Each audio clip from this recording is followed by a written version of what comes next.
Bonjour à toutes et à tous. Café, thé, cappuccino, boissons gazeuses. Beaucoup d'entre nous commencent leur journée avec l'une de ces boissons.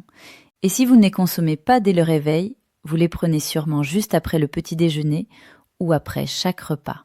Dans tous les cas, ce comportement peut indiquer une forme de dépendance, oui, une vraie dépendance à la caféine.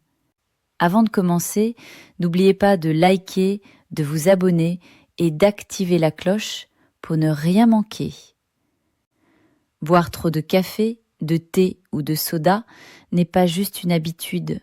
Cela peut devenir une addiction nuisible pour votre corps et votre esprit.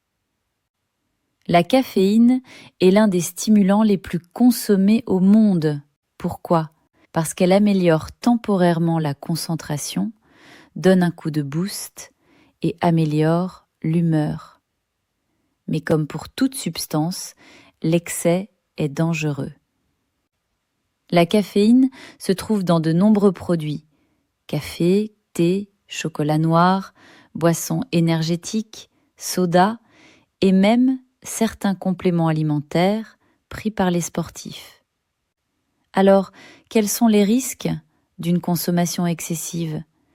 Et comment la dépendance s'installe-t-elle ?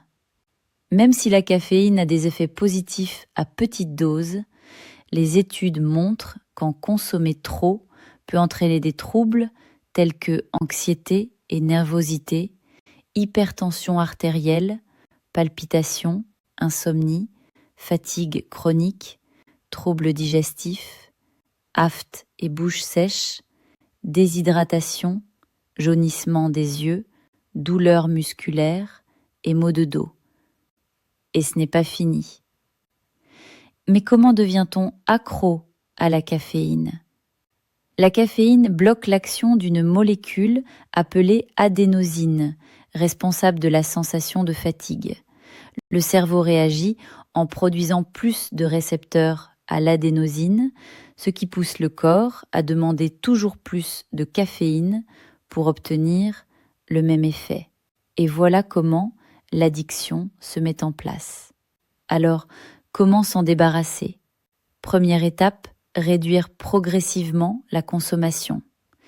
La caféine reste environ 5 heures dans l'organisme et un arrêt brutal peut provoquer des symptômes de sevrage, maux de tête, irritabilité, fatigue. Voici quelques conseils pour vous aider. Réduisez peu à peu votre consommation. Passez de 4 tasses à 3, puis à 2, etc. Remplacez les boissons caféinées par des alternatives saines, jus naturel, thé vert, infusion ou simplement de l'eau. Hydratez-vous régulièrement. La caféine déshydrate le corps, donc buvez beaucoup d'eau. Faites un peu de sport chaque jour. Même 10 minutes suffisent. Ayez un bon rythme de sommeil. Dormez à heure fixe et évitez les écrans le soir. Faites attention aux médicaments.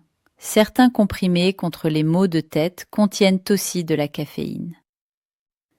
Se libérer de la dépendance à la caféine n'est pas facile, mais c'est tout à fait possible.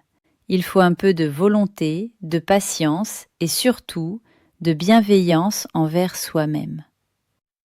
Et vous, quelle est votre relation avec la caféine ? Avez-vous déjà essayé d'arrêter ? Dites-le nous en commentaire.